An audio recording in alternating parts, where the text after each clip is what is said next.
A month after my stepsister's death, I married my almost brother-in-law, Howard. The whole world thought I, the new wife of the K Group's head, killed my stepsister just to marry my brother-in-law. Of course, Howard thought the same. I tried to explain, but no one believed me.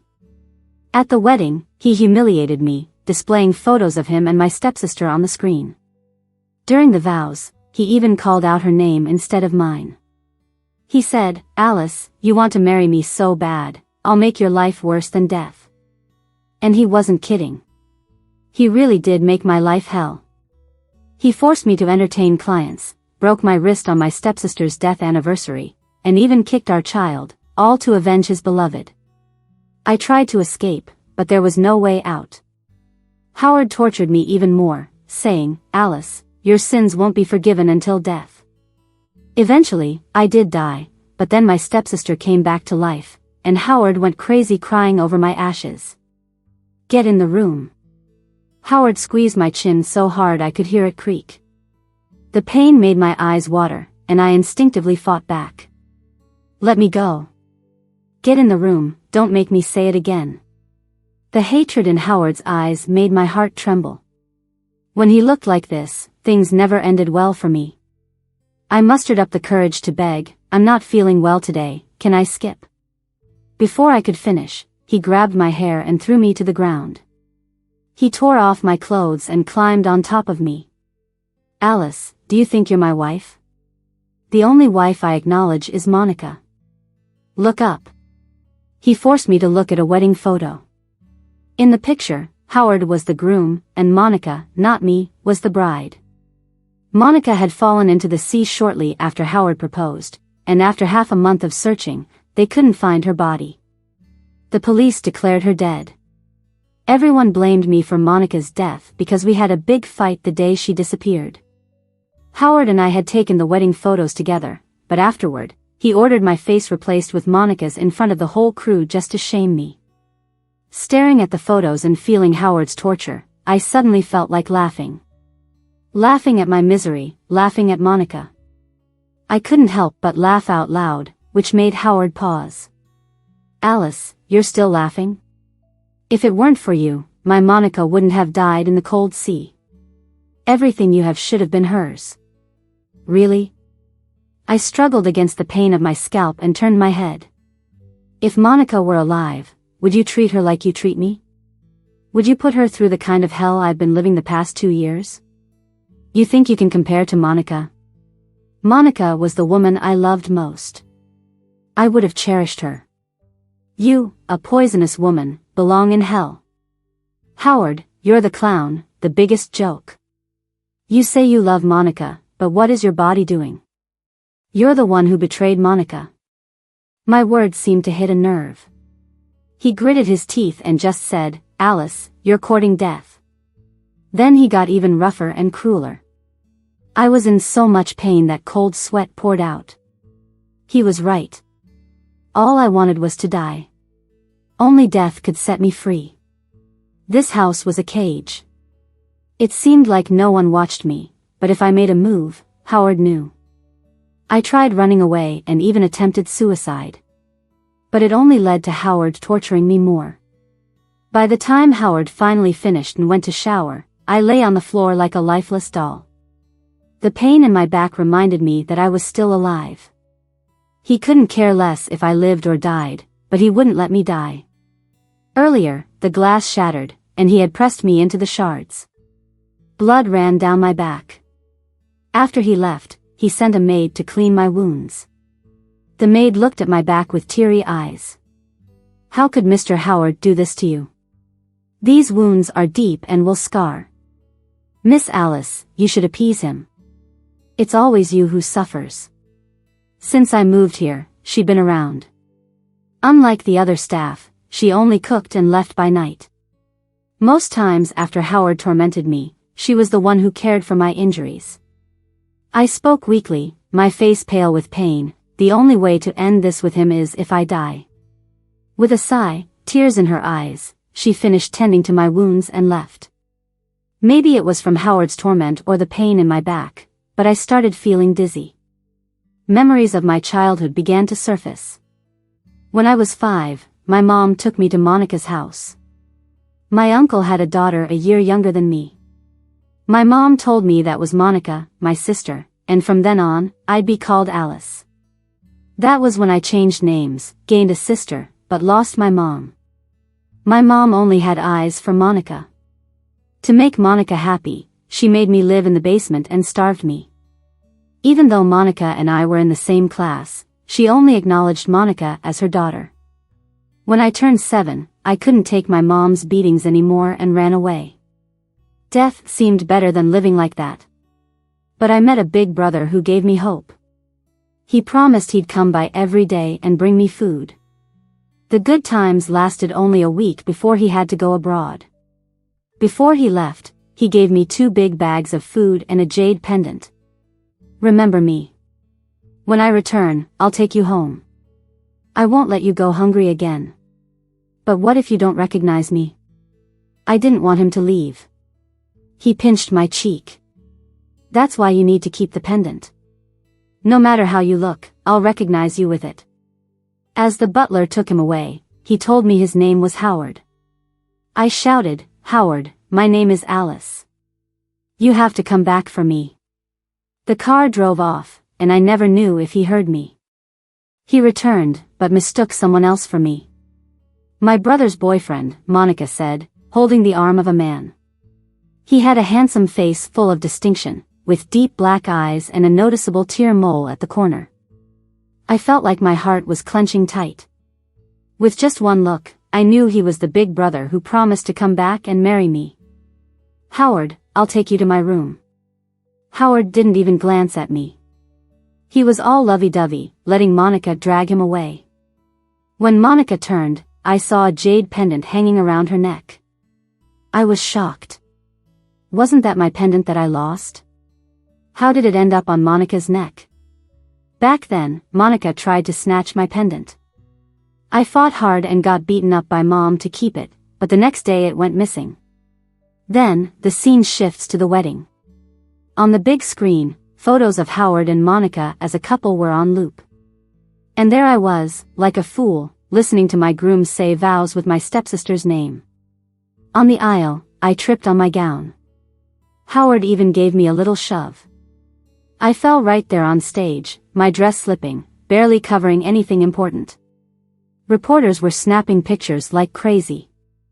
Guests were whispering. I was desperately trying to cover myself while Howard just looked on coldly, a cruel smile on his lips. "Alice, didn't you say you liked me? You didn't mind ruining Monica to marry me? Well, you got what you wanted. But now you'll live a life worse than death.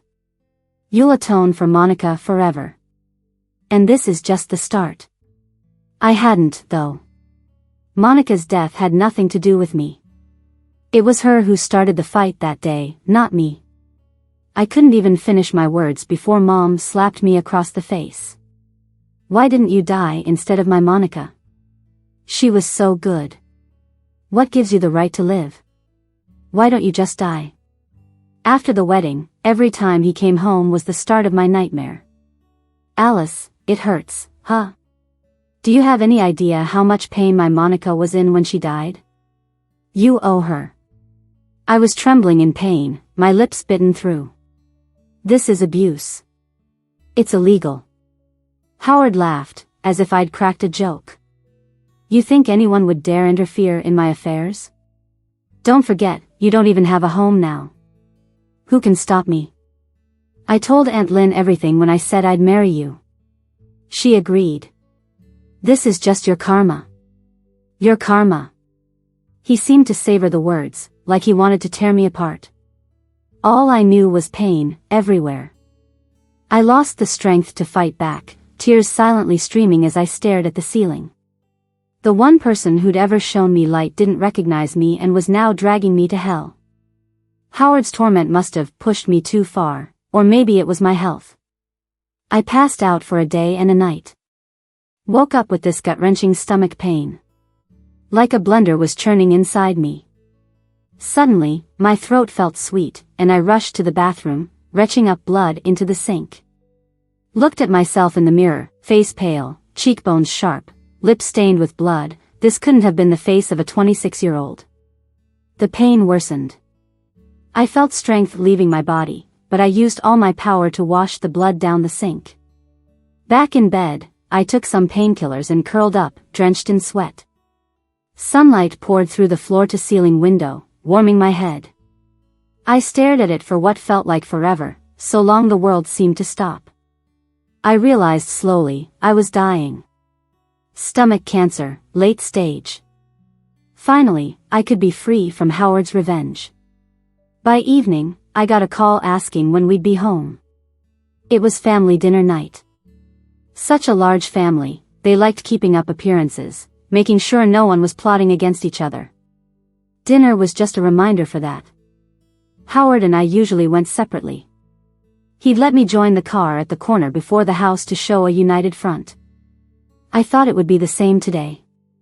But after an hour, Howard still hadn't shown.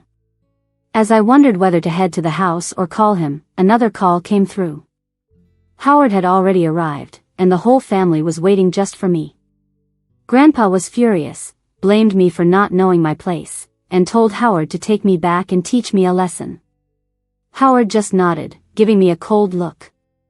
You think you can become something? You're nothing next to Monica. The relatives looked on, expecting drama. But once Monica's name came up, their eyes got all funny.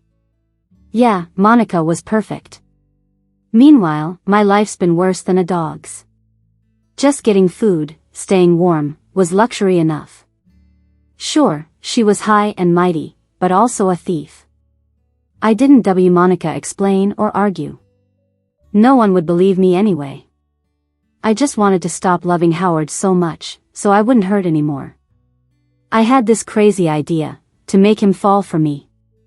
Then, when I die, show him proof that I was the little girl from back then. He got it all wrong and ended up torturing her to death.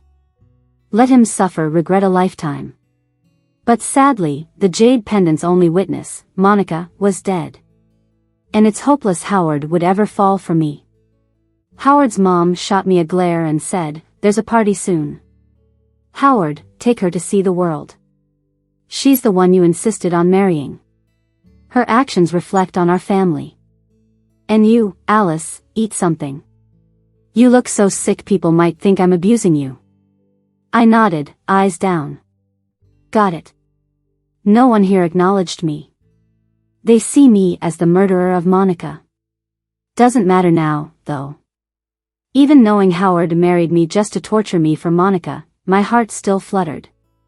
Because I loved him. Loved him for years. And it turns out, I'm an idiot for it. On the way back, Howard sped through that intersection. I glanced at him, and his expression was dark, which made my heart skip a little. But at the next junction, he suddenly turned sharply and stopped by the roadside. He got out, opened the passenger door, and unbuckled his seatbelt, then roughly pulled me out of the car. "What are you doing?" Howard opened the back door and shoved me in. Before I could even get up, he was on top of me, shutting the door. I knew what he wanted and fought back with all my might. But the car was small, and I didn't have much strength. He quickly pinned my hands. "Howard, you jerk, let me go, I don't want this." "Alice, remember the agreement you signed? You have to satisfy me whenever."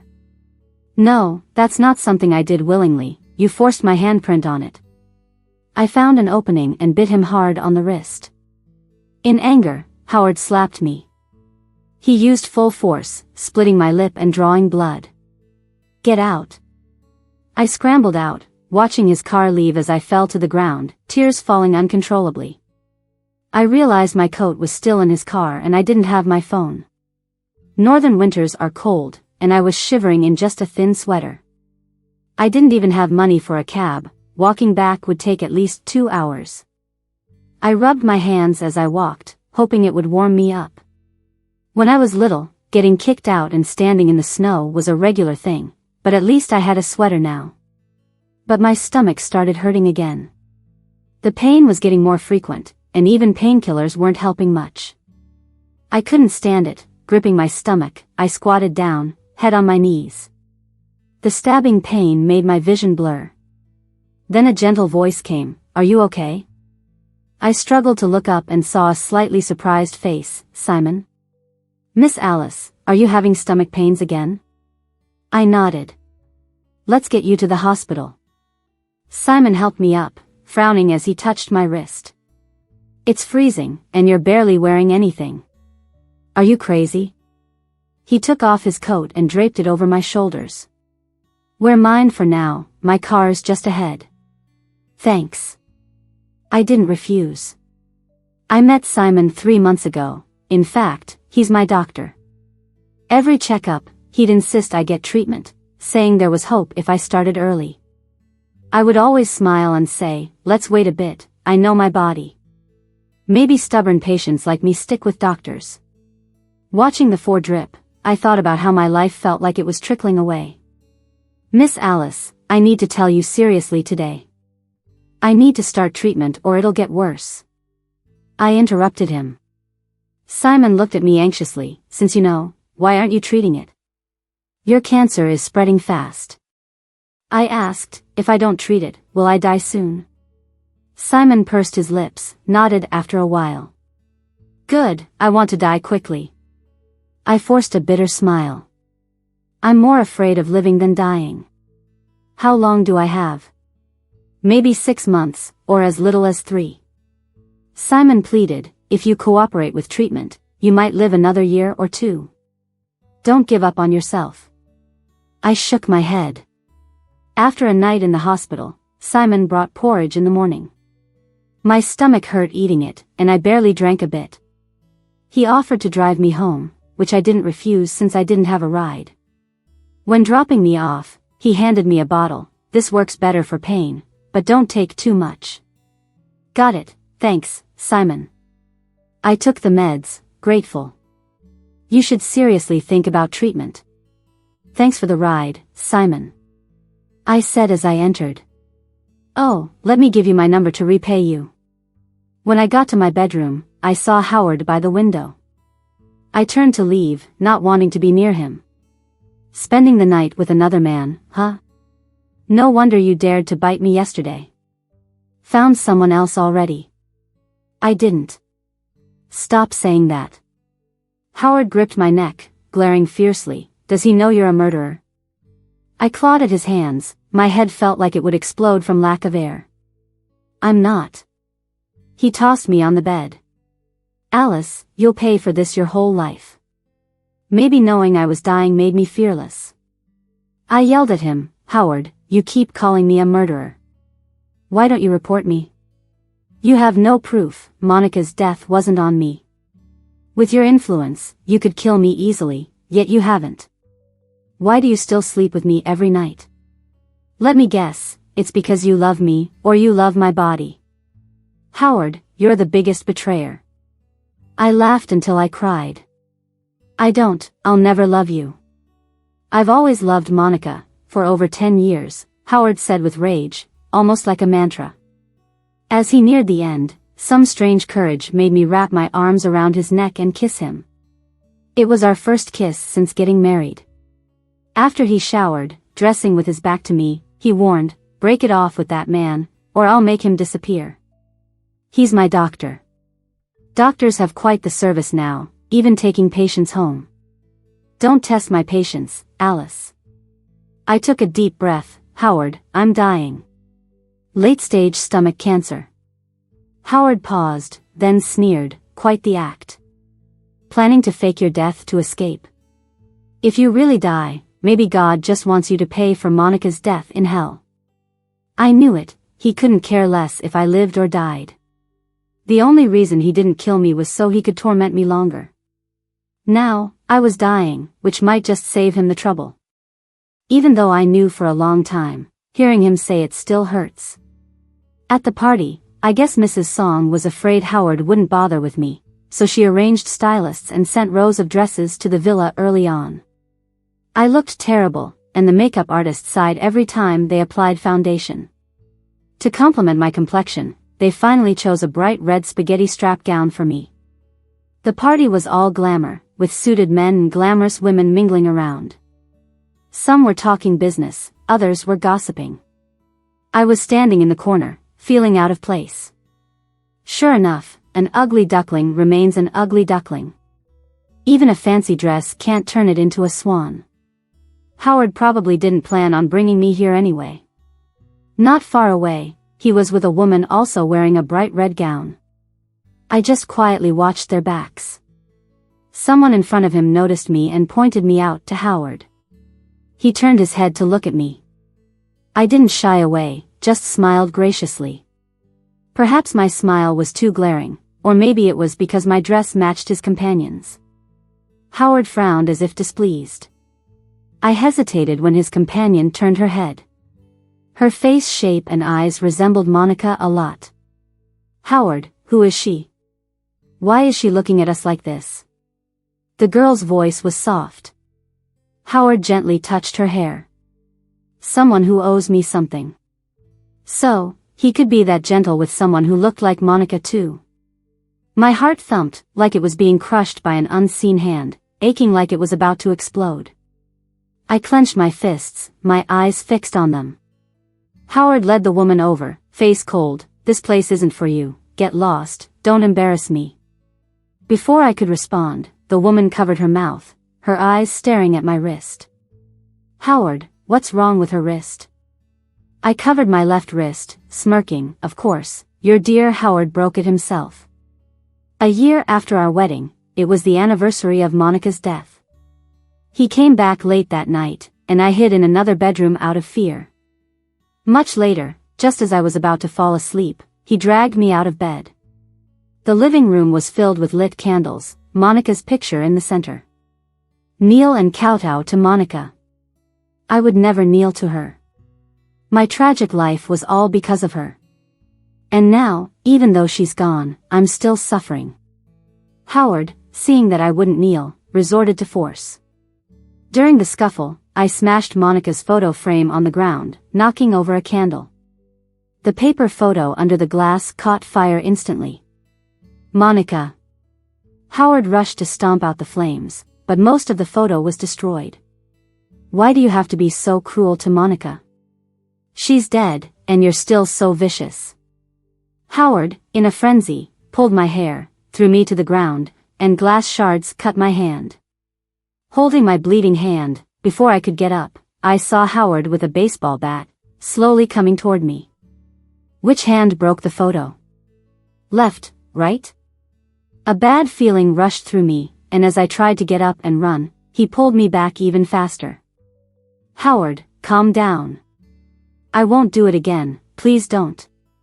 For smashing Monica's photo, I'll break your hand today to make sure you remember.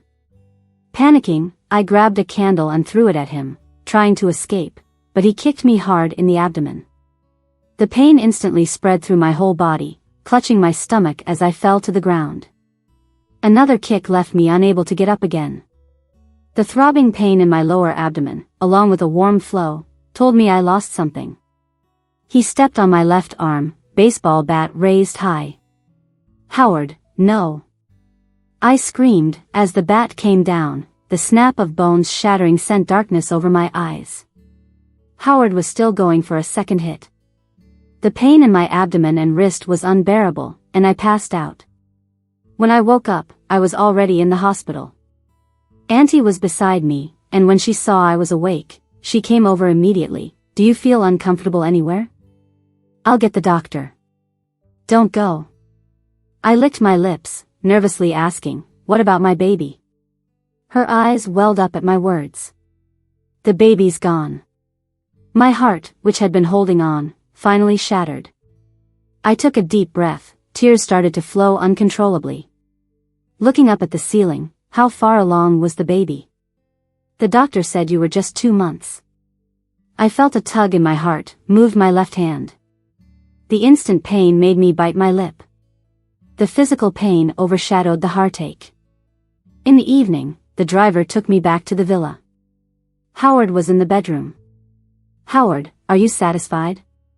You killed your own child with your own hands. He gripped my jaw, emphasizing, it was just a bastard, gone is gone.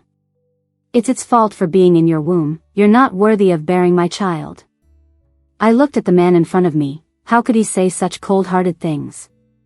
That was his child too. Forgot to tell you, you hemorrhaged. I told the doctor to remove your uterus to save your life. You'll never have kids again. I broke down completely. I'll never have children again. I'm only 25. I tried to hit him, but he easily caught my wrist. His other hand pressed on my left wrist, and with a crack, I screamed in pain. It was deep winter, the morning sun shone warmly on me. I lay on the rocking chair by the window, covered with a small blanket. Ever since that Monica look-alike came around, Howard rarely came back. I hadn't seen him in a week. Perhaps my illness worsened because eating had become difficult. Sometimes, just 2 small bites made my stomach hurt unbearably. Every day I couldn't eat, and the pain kept me up at night. My condition worsened. I hadn't dared look in the mirror for a long time, afraid of seeing my skeletal face. At dinner, Auntie made lots of good food. Miss Alice, I made many nourishing things. You've been getting skinnier and should eat more. Being too thin isn't good for your health. I nodded, staring at the table full of food, with no appetite at all. Not wanting to raise any suspicions with my aunt, I managed to drink half a bowl of soup and took a couple of tiny bites. My stomach was already starting to ache. I rushed back to my room and took some painkillers. The pain felt like 1,000 needles stabbing me all at once, completely unbearable. After a while, my stomach churned, and I ran to the bathroom. Everything I just ate came back up, and I also coughed up a mouthful of blood. Maybe the meds kicked in because the pain eased a bit. Drained from all the chaos, I collapsed onto the bed, breathing heavily, like I might fall asleep forever if I closed my eyes at that moment. Late at night, Howard came back. He pulled back the covers, ready for action. I resisted a little, but it was pointless, so I just went along with it. When his hand slid under my ribs, he suddenly stopped. He asked in a low voice why I'd lost so much weight. My heart sank. Any spark of life was snuffed out by him in the next second. He said, "Eat more from now on. Don't die so quickly like you said. I'm interested in your body, but all this skin and bones messes with the feel. I'm not pleased." My breath caught, and my chest ached. On the flip side, it was good, I could avoid his torment. Lying in bed, I looked at his back. We were so close, yet I felt like I couldn't even touch the hem of his shirt. "There's a dinner tomorrow. You're coming with me," his voice suddenly sounded. I'd never gone with him to any party or dinner. I asked instinctively, "Won't that girl from before be with you?" "My business isn't yours to question," he shot back. The next afternoon, Howard arranged for a stylist. I again masked my complexion with heavy makeup, though I was thinner than before, almost unrecognizable. This time, I didn't pick a dress, I just threw on a sweatshirt and headed out. At the hotel suite Howard mentioned, I realized it wasn't just a regular dinner. 4 men in their 50s were there. Howard sat at the head of the table with Monica's look-alike beside him. The girl glared at me and snuggled closer to Howard. "Who's this?" A chubby executive eyed me. I glanced at Howard. "You've got company already, so I won't intrude." "Stop," he ordered as I turned. "You're here to entertain these executives, not me." His words stung, he wanted me to play hostess. Of course, he loathed me so much, humiliation was the game. Seeing the drinks lined up, I knew I couldn't refuse. If I didn't drink, Howard would make me pay later. If I did, I might sped up my death. Without thinking, I downed a glass. The cold liquid traveled to my stomach, and within a minute, the sharp pain hit. Through their conversations, I gulped drink after drink. The pain came in waves, making my vision blur. My back was drenched in sweat. "This pretty lady sure holds her liquor and looks good too," a man said as he pulled me close while I felt dizzy. "Howard," he turned, "where'd you find such a gem? You know I like this type, albeit too skinny, like hugging a bag of bones." He added, "I've got a room upstairs. Let's go, miss." As he led me away, I realized Howard intended not only for me to entertain but also to sleep with them. I fought back. Instead of letting go, he tightened his grip and groped me. Desperate, I shouted, "Howard, do you really enjoy betrayal? I'm your legal wife. You're willing to let someone else have me?" My words fell, silencing the room. Everyone waited for Howard's response. The man finally released me and stepped back. "Is she really your wife?" Howard's face darkened. Ignoring his reaction, I grabbed my bag and left. Just as the door shut, I heard a glass shatter against it. I staggered out of the hotel and couldn't help but retch on the roadside. I saw the blood among the alcohol and smiled bitterly. Just as I was about to stand, another wave hit me, and I vomited a large amount of blood again. Walking past were a mother and daughter. "Look, Mom. Is that lady like in the shows, hurt and throwing up blood?" the girl asked. "Don't say such things," the mom admonished, and then offered, "Do you need us to call an ambulance for you?" I shook my head weakly. "No, thank you." I stumbled forward, each step a battle, writhing in pain everywhere, not just my stomach. Suddenly, a strong hand supported my arm. Simon, he always seemed to appear in my worst moments. Once more, he brought me to the hospital. "Alice, are you out of your mind? Don't you know your body's state? As if ignoring treatment wasn't enough, you went drinking too. You're driving me crazy." Simon rarely gets mad, but this was a first. Though I've only met him a few times, he's always had a calm and reassuring demeanor. Today, he seemed ready to explode. "Are you even listening to me?" he demanded. I nodded, feeling some relief from the four. "Simon, why are you so worked up? It's not like you to lose your doctor's cool." "I'm not talking as a doctor now. I'm speaking as a friend," Simon retorted. I chuckled, didn't expect to make a friend while on the verge of death. "Alice, what could possibly be more important than your life? Maybe I'm some kind of monster? Planning to use my death to take my revenge on everyone?" Simon paused, then slowly replied, "People have their karma, but life comes only once. Are you truly set on risking yours to awaken someone else's conscience?" His words lingered in my mind. Since that night of drinking, my health rapidly declined, and I was now vomiting blood frequently. Watching snowflakes fall outside, my thoughts were tangled. What would next spring be like? Would the summer be scorching? I'm not sure I'll make it to summer, maybe not even spring. Something big happened on New Year's Day. Monica, who died 2 years ago, came back. She strolled back into the house, and then Howard got a call. By the time I heard about it, it was the next day. Because Howard handed me the divorce papers. "Monica's back now, I won't make her suffer.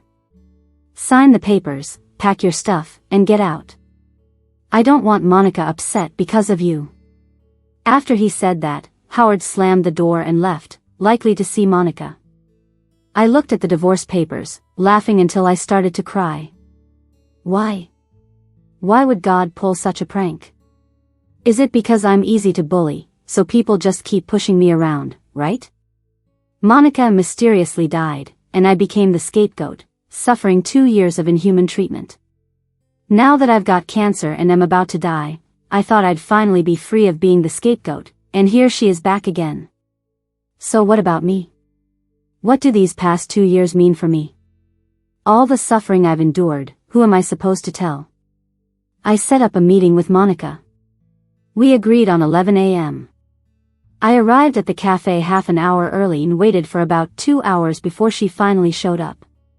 Monica sat down, casually pushed her hair back, glanced at the coffee I ordered her, and said with disdain, "I've changed tastes over the past 2 years."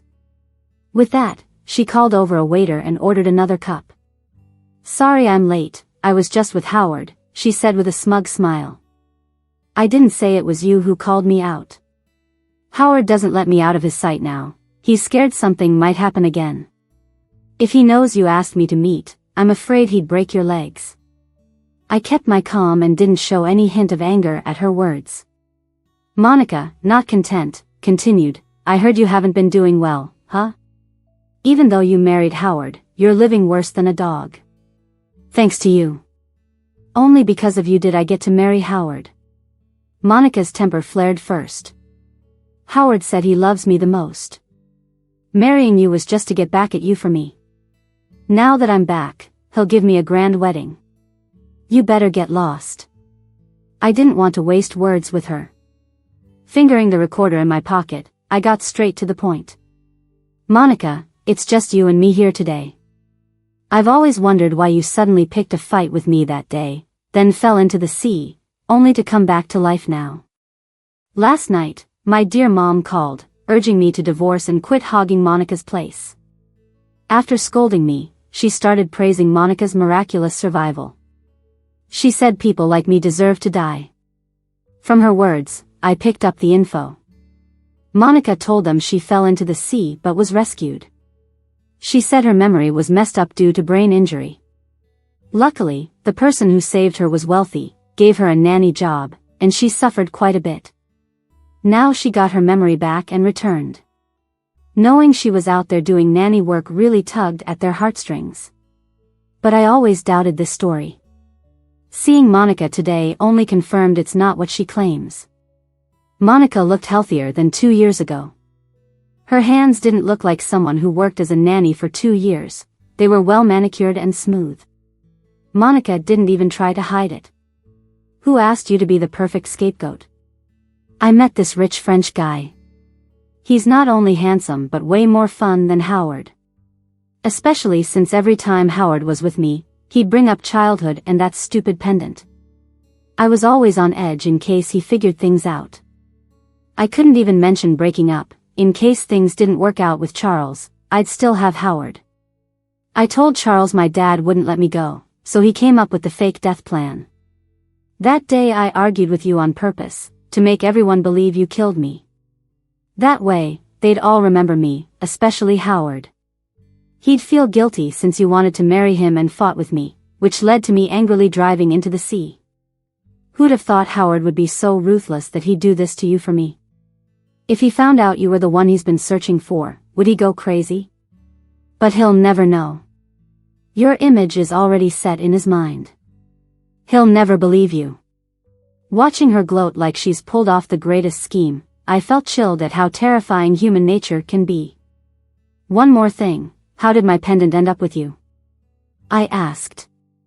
Monica sipped her coffee, speaking slowly. When we were kids, I tried to grab it from you. Even when you were almost beaten to death, you wouldn't hand it over. I got so mad I skipped dinner. The next day, the pendant magically appeared under my pillow. Your mom, no doubt. She was always trying to please my dad and me. She'd do anything to make me happy. Deep down, I already suspected as much, I just didn't want to believe it. Howard has been to that house many times. Every time he mentioned the pendant, my mom acted like it was always Monica's. In my whole life, the suffering I've endured, who's really to blame? It's been 3 days since I met with Monica. Howard's been gone for 3 days too, though his assistant calls daily, asking if I've signed the divorce papers. I looked at the tabloid headlines. Whatever party or event, Monica's always right by Howard's side. I doubt I'm the only one kicked out. That other stand-in must be no better off than me. In these 3 days, I've realized a lot of things. Simon was right about one thing. Life only happens once. And my life is about to end. I've spent my whole life living in Monica's shadow, getting yelled at and hit every day. Finally, I got into college, only to be sent by my mom to be Monica's sidekick. Later, I thought I could win over Howard with my sincerity, but ended up totally broken. Now I'm about to put an end to this miserable life. My entire life, I've been controlled by others.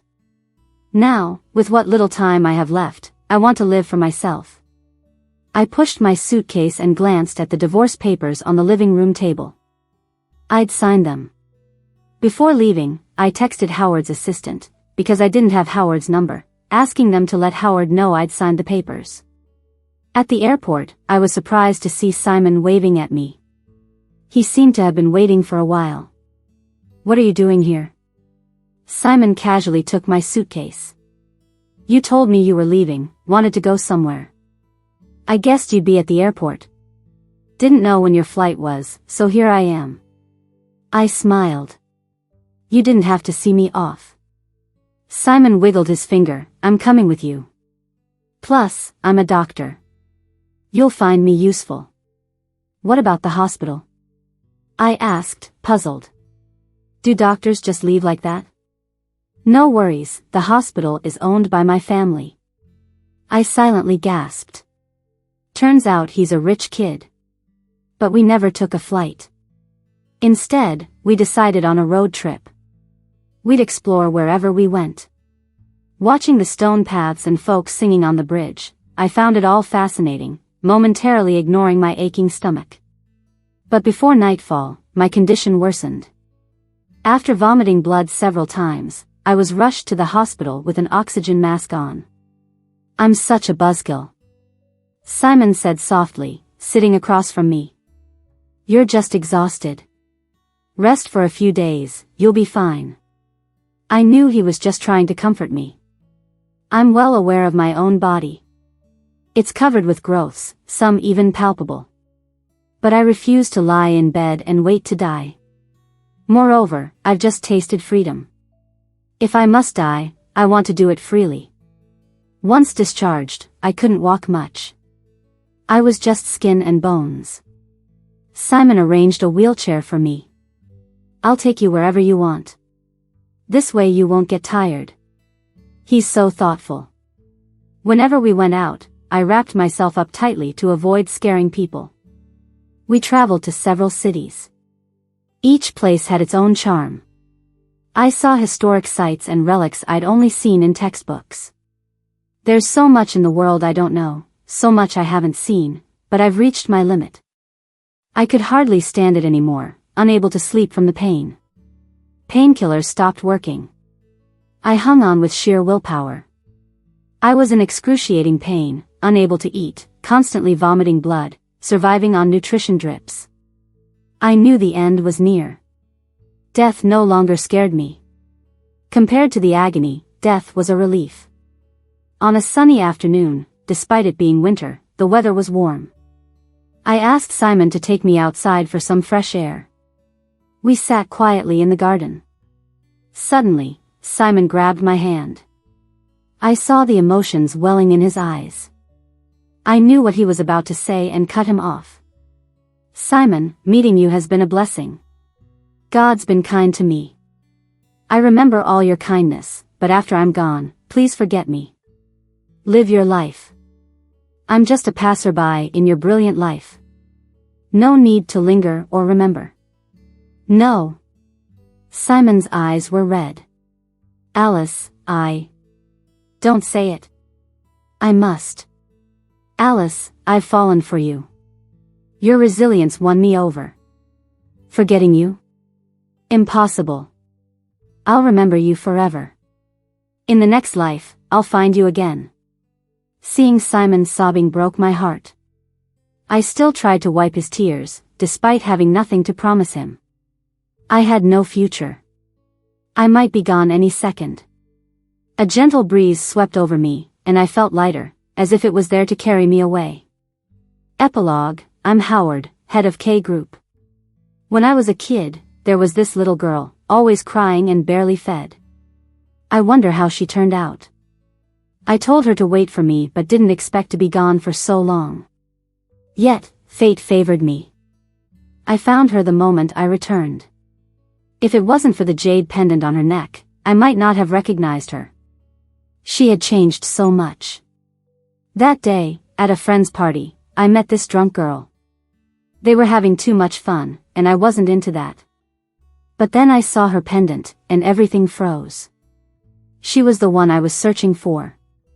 With that, Monica and I naturally got together. It wasn't until she took me home that I found out she had a sister. I was so focused on Monica, I barely noticed her. The next time, as I was leaving after dinner, Alice, Monica's sister, stopped me, pleading she was the little girl from my past. If I hadn't recognized Monica already, I might have believed her. Furious, I pinned her against the wall by her throat.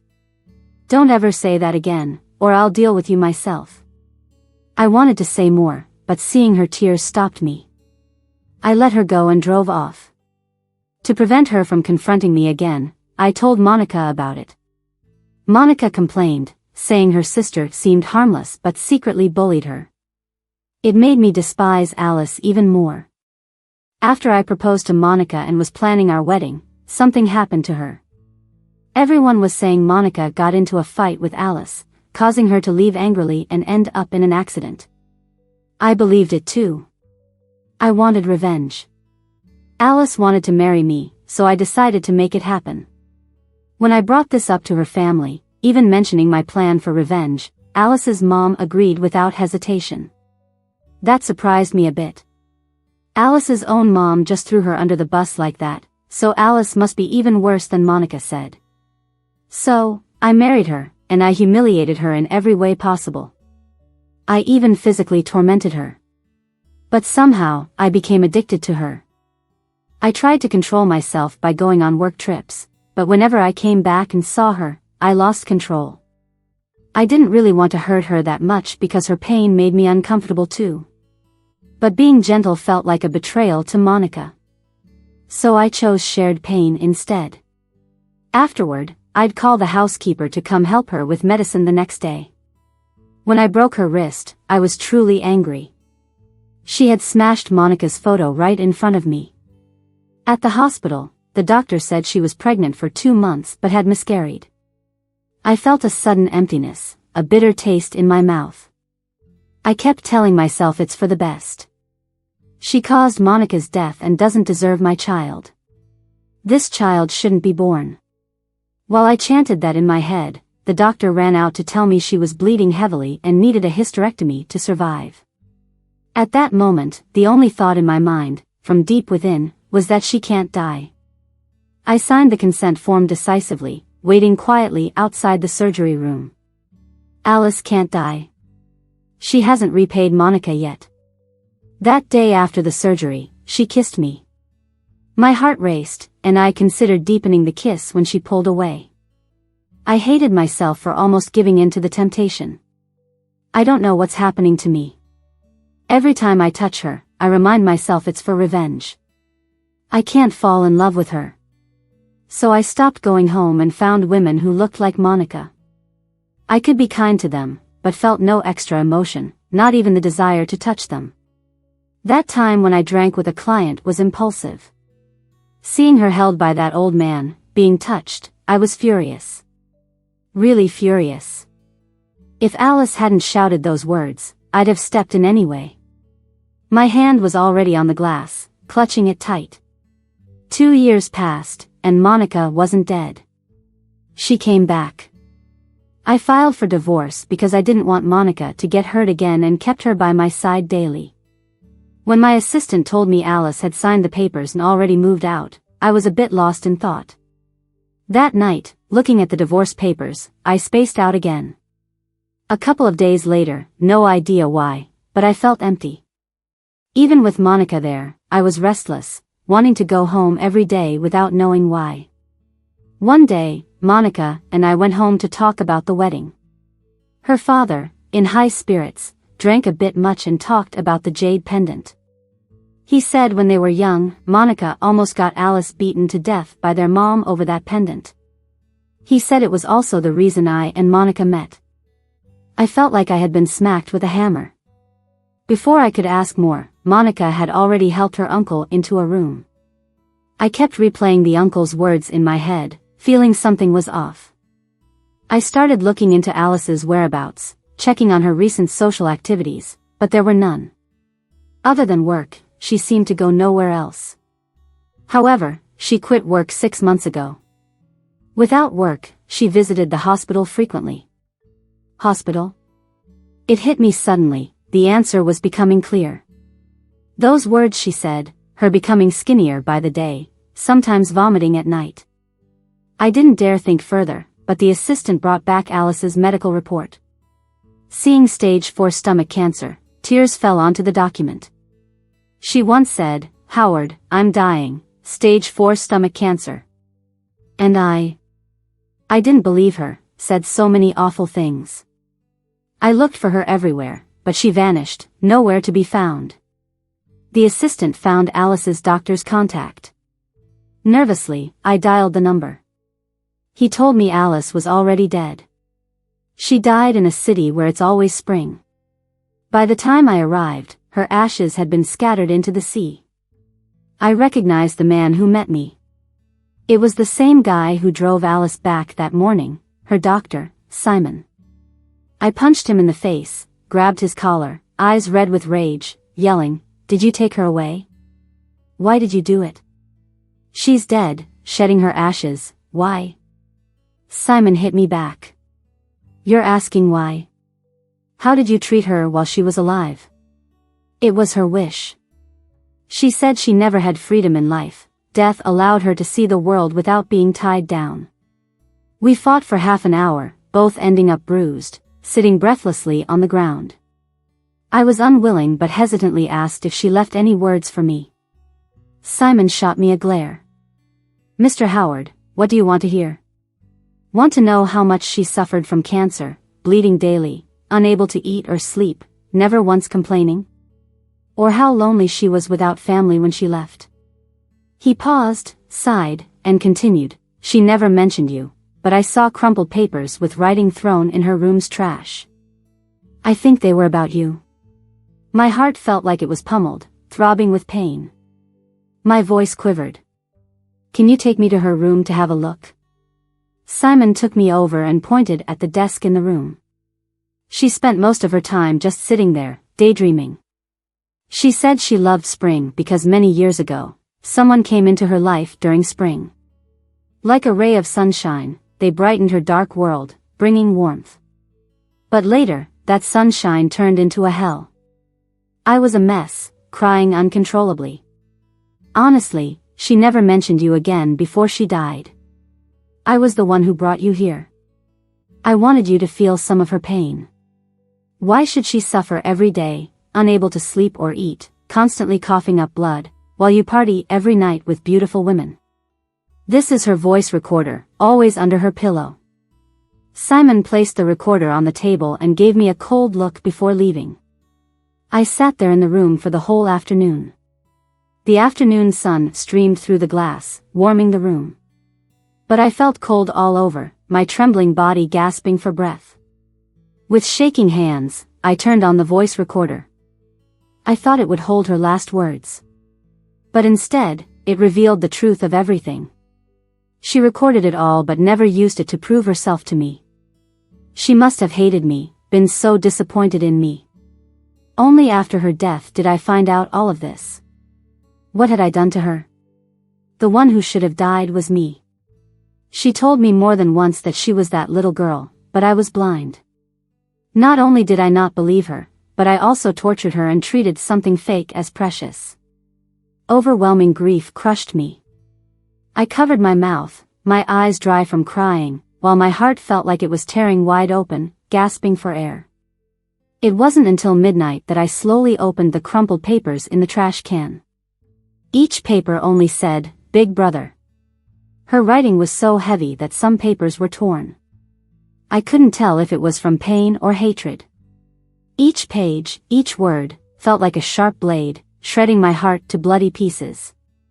I clung to these last pieces she left, lying on the floor, crying until I was hoarse. Later, I returned with the few papers Alice left behind.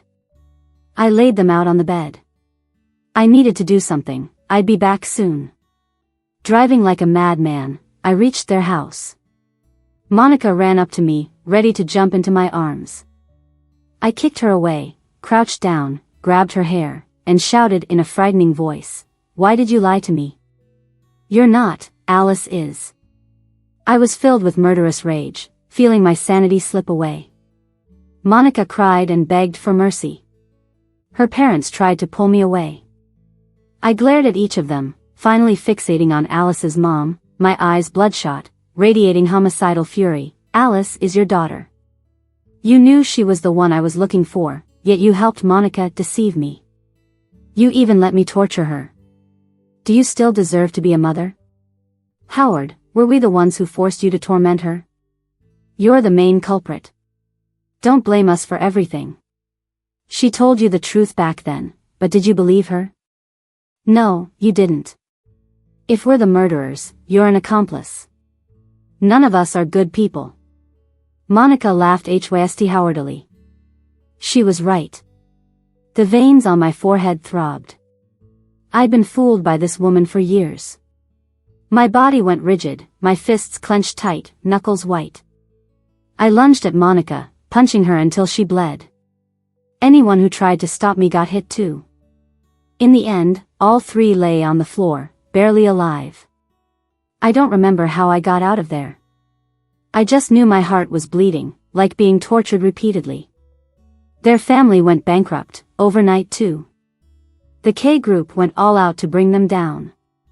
Everyone who hurt Alice would pay, including myself. Monica cried, begging at my feet. I only gave her a cold look. This is your karma. I won't kill you, but I'll make sure you suffer. I used all my family's resources to send Monica and Alice to war-torn country A. How long they survive depends on their luck. This is their karma and mine. I will handle mine personally. Back home, I lay in bed, looking at the half-written papers, as if Alice were still here. I smiled. Sleep slowly consumed my last bit of consciousness. In my mind, I saw her silhouette, not yet far away.